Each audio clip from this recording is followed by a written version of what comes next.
आता फार काळ वाट नाही बघावी लागणार पद्मजा.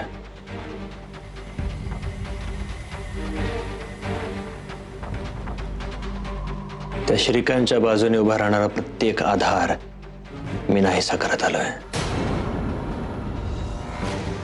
अंजली, प्रत्येकाला तिच्यावर विश्वास होता, पण माझ्यावर जास्त विश्वास आहे. कोण आहे ती अंजली? या विक्रमादित्य समोर कशी टिकू शकेल ती? त्या बिचारीला कधीच समजलं नाही की मी तिला कुठल्या जाळ्यात कधी आणि कसं अडकवलं ते.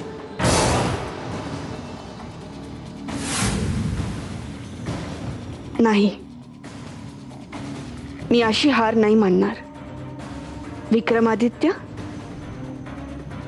माझ्या श्रीकांतसाठी मी जगातल्या कुठल्याही संकटाला तोंड देऊ शकते, आणि श्रीकांतचा जीव घेण्याचा विचारही करू नकोस. आता तुझा जीव कसा कुठे अडकेल हे तुलाही कळणार नाही विक्रमादित्य ठाकूर देसाई.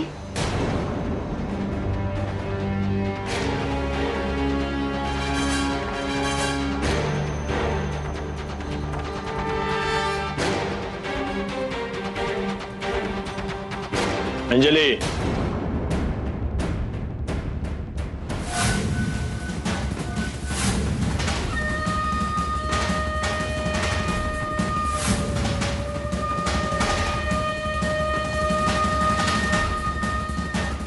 अर्धसत्य ऐकलंस, पूर्ण ऐकणार नाहीस? आता काही ऐकायचं उरलं नाहीये विक्रम. थांब. या सगळ्याला तुझा श्रीकांत कसा जबाबदार आहे हे ऐकायचं नाहीये? श्रीकांतचा या सगळ्याशी काय संबंध आहे? संबंध आहे. या श्रीकांतमुळेच माझी पद्मजा आज माझ्या बरोबर नाहीये. तुझी पद्मजा? हो, माझी पद्मजा.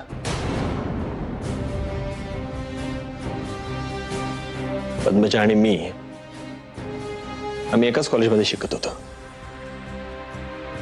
खूप चांगले मित्र होतो आम्ही. माझं तिच्यावर जीवापाड प्रेम होतं, पण आम्हा दोघांमधल्या आर्थिक दरीमुळे मी माझ्या मनातल्या भावना तिच्यासमोर कधीच व्यक्त करू शकलो नाही. असं म्हणतात की पैशाने जग जिंकता येतं. मी खूप पैसा कमवला, नाव कमावलं, पण तरी मला पद्मजाचं प्रेम नाही जिंकता आलं, कारण तोपर्यंत श्रीकांत आणि पद्मजा दोघांनी लग्न केलं. पण श्रीकांतने तुझं काय बिघडवलं होतं? त्याच्यावर का राग आहे तुझा? कारण त्याच्यामुळेच माझी पद्मजा हे जग सोडून गेली होती. पद्मजाच्या डिलिव्हरीच्या वेळी तिचा मृत्यू झाला हे कळल्यानंतर माझ्यावरचा संयम सुटला. पद्मजाचं जाणं हा एक अपघात होता, पण त्याला कारणीभूत श्रीकांत आहे. जर पद्मजाचं माझ्याशी लग्न झालं असतं तर ही वेळ कधी झाली नसती. आज ती खूप सुखी असती. आणि म्हणून मी ठरवलं, मी श्रीकांतला संपवणार. आणि आजही मी माझ्या निर्णयावर कायम आहे. अरे पण श्रीकांतला मारून काय मिळणार आहे तुला? आनंद. म्हणजे तू आमच्या आयुष्यात येणं, आम्हाला वेळोवेळी मदत करणं, हे सगळं नाटक होतं? नाटक नाही.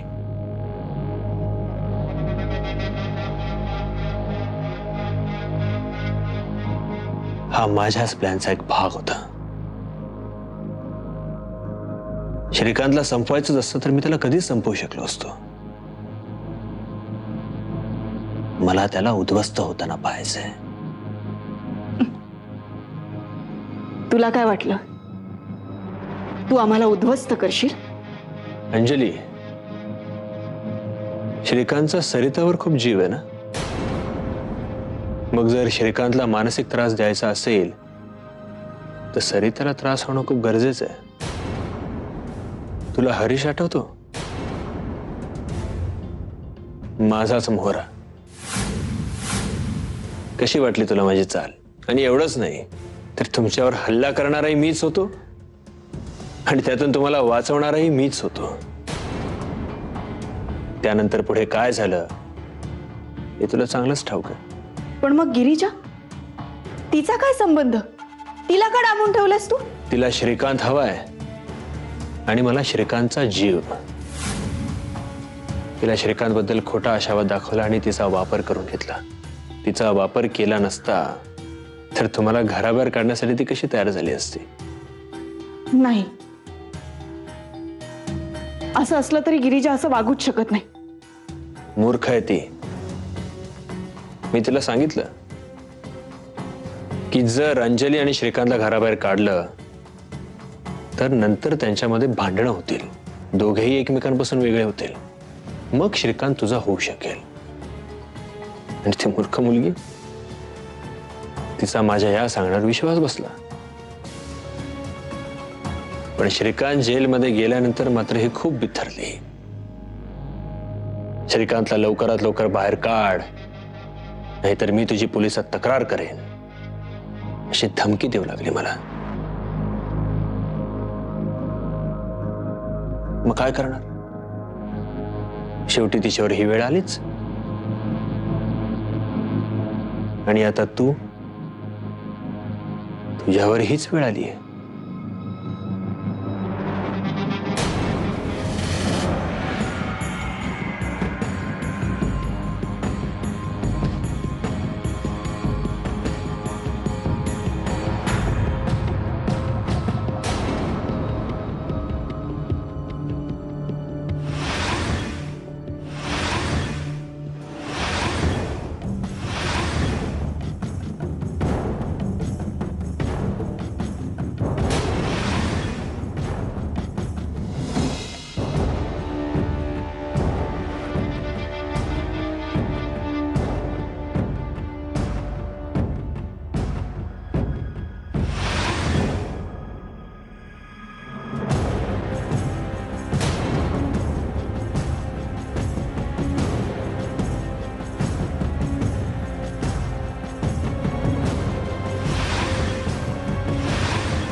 You are under arrest, Mr. Vikramaditya Thakur Desai.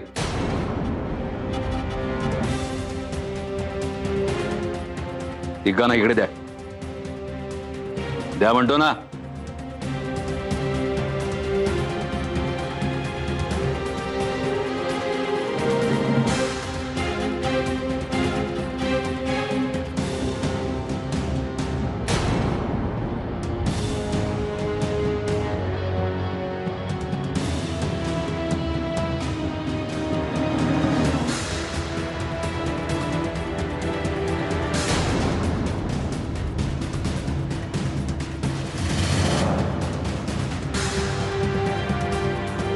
आता बरी गंमत आहे नाही. तुम्ही तुमच्या तोंडात तुमचा गुन्हा कबूल केलात. आता तुझा खेळ संपला विक्रमादित्य ठाकूर देसाई.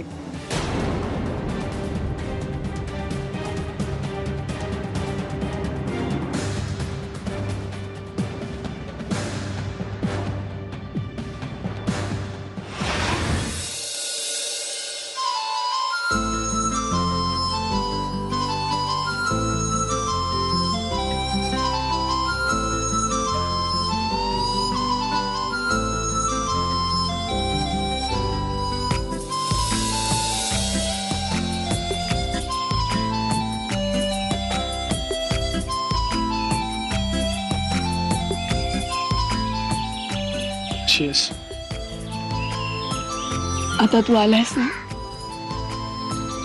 बरी आहे.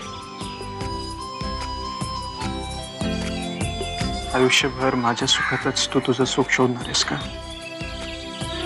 हो. अंजली, याआधी मी तुझा हात धरून या घरात आलो आणि नवीन आयुष्य सुरू केलं. आज पुन्हा मला तुझा हात धरायचा आणि नव्या आयुष्याची सुरुवात करायची.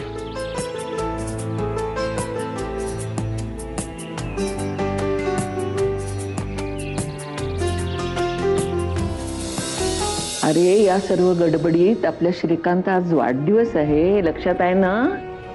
श्रीकांतचा वाढदिवस असा कसा विसरेल कोण? एकाच ह्या जन्मी जणू एकाच ह्या जन्मी जणू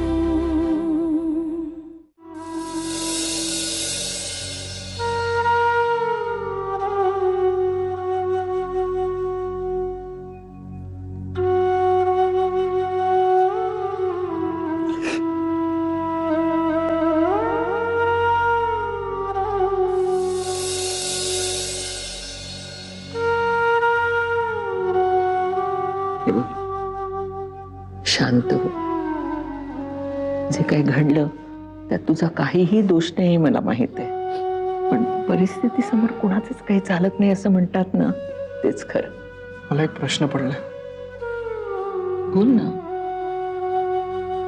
तू लहानपणापासून आम्हाला सांगत आलीस की शेवटी सत्याचाच विजय होतो. आजचं तुझं घरी येणं हा सत्याचा विजय नाहीये. पण सत्याचा विजय नेहमी शेवटीच का होतो? तुझ्या बाबतीत जे घडलं ना, तेव्हा मलाही हा प्रश्न पडला होता. पण माझ्या लक्षात आलं, कदाचित देवाला आपल्या सगळ्यांच्याच सहनशीलतेची कसोटी बघायची असेल, म्हणून तुझ्या बाबतीत न्यायनिवाडा करताना त्यानं उशीर लावला. तरीही आपल्या सर्व अन्याय व्हायचा तो झालाच. पण माझा विश्वास आहे या सगळ्यातून ती बाहेर पडेल आणि आपल्या आयुष्याची सुरुवात पुन्हा नव्यानं करेल.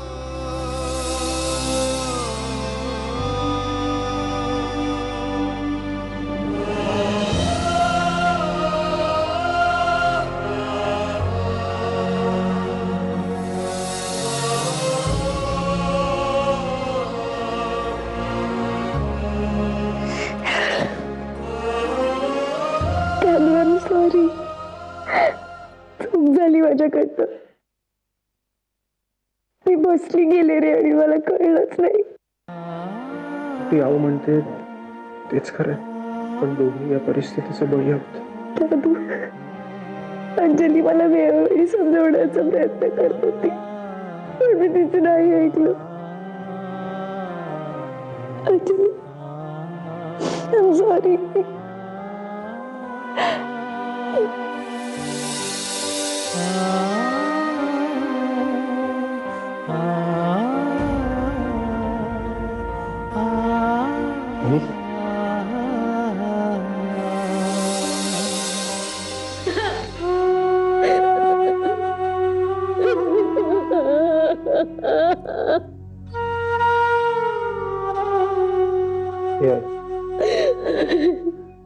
माझ्याशी काही बोलणारच नाहीये का? काय बोलू रे राजा तुझ्याशी? मी नाही ओळखू शकले माझ्या स्वतःला. अरे आई जन्माच्या 9 महिने आधीपासून तिच्या बाळाला ओळखत असते आणि मी नाही ओळखू शकले. मी गुन्हेगार ठरवलं रे राजा तुला. मला माफ कर. माफ कर. आई हे बघ, काय बोलतेस तू? प्लीज असं बोलू नका. नाही. मी ना खरंच अपराधी आहे तुझी. तुझे बाबा नेहमी सांगायचे, पण मी नाही ऐकलं त्यांचं. सतत स्वतःचं म्हणणं खरं करत गेले. आज मी माझ्या चुकांची कबुली देते तुझ्याकडे आणि ते नाही आहेत रे आपला.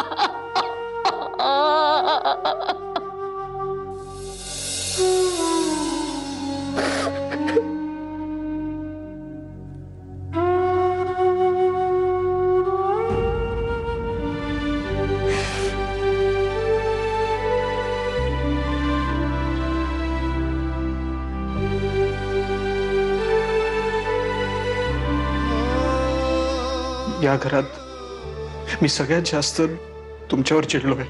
तर माझी काही चूक नसताना मला चुकीचं समजलं. आणि दुसरी गोष्ट म्हणजे आम्हाला न सांगता सोडून गेलात तुम्ही. एक मुलगा म्हणून तुमच्या चितेला अग्नी देण्याचाही हक्क तुम्ही हिरावून घेतला.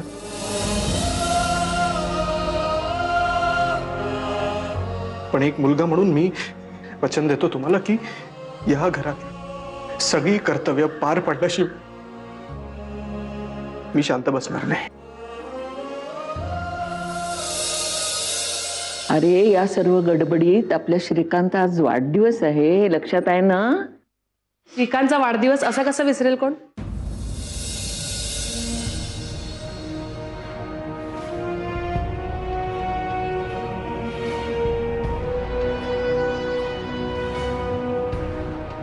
सॉरी.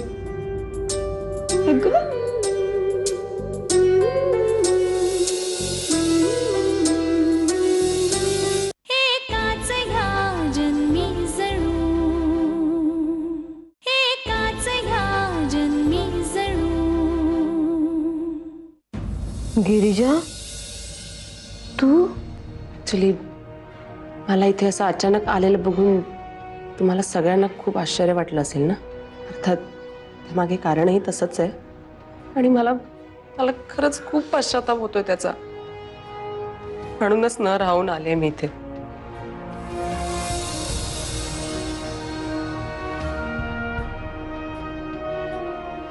अहो प्लीज मला माफ करा ना. हे बघा, जोपर्यंत तुम्ही मला माफ करणार नाही तोपर्यंत घरातलं दुसरं कोणीही मला माफ करणार नाही. अहो मी विक्रमच्या बोलण्यामुळे फसले आणि मला सगळ्यांना मी घरातनं बाहेर काढलं. पण आज मी तुम्हा सगळ्यांना ते घर परत देणार आहे आणि माझ्या वागण्याचं प्रायश्चित्त म्हणून मी ते घर तुमच्या नावावर करायला सुद्धा तयार आहे. सॉरी गिरिजा, सॉरी अशासाठी की आम्ही त्या घरात आता पुन्हा जाणार नाही. तू हे नको समजूस की आम्ही तुझ्यावर रागवलोय वगैरे, पण मला आता स्वतःच्या पायावर उभं राहून काहीतरी करण्याची इच्छा आहे. म्हणून इथून पुढे आम्ही जिथे कुठे राहू ते घर फक्त आमच्याच मालकीचं असेल. अहो मी आता काय केलं म्हणजे तुमचा विश्वास बसेल? गिरिजा, चांगलं वागण्या व्यतिरिक्त तुला काहीच करायची गरज नाहीये आणि माझी खात्री आहे तू पुन्हा कुठलीही चूक करणार नाहीस.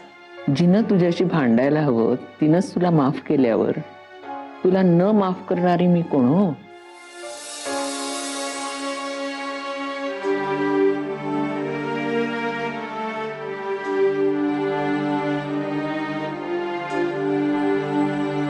थँक्स अंजली. आता थँक्स म्हणत बसणार आहेस की आणलेला केकही कापायचा आहे? सॉरी. अगं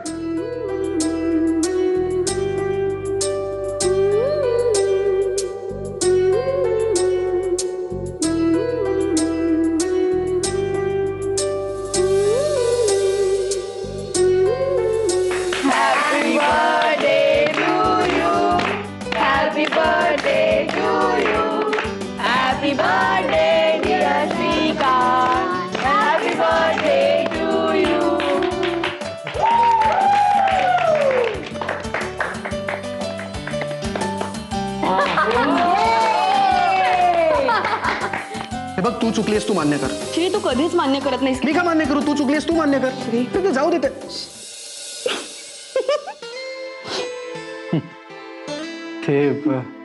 जाऊ दे. बघितलं, कुठलंही नातं म्हटलं की वादविवाद होणारच.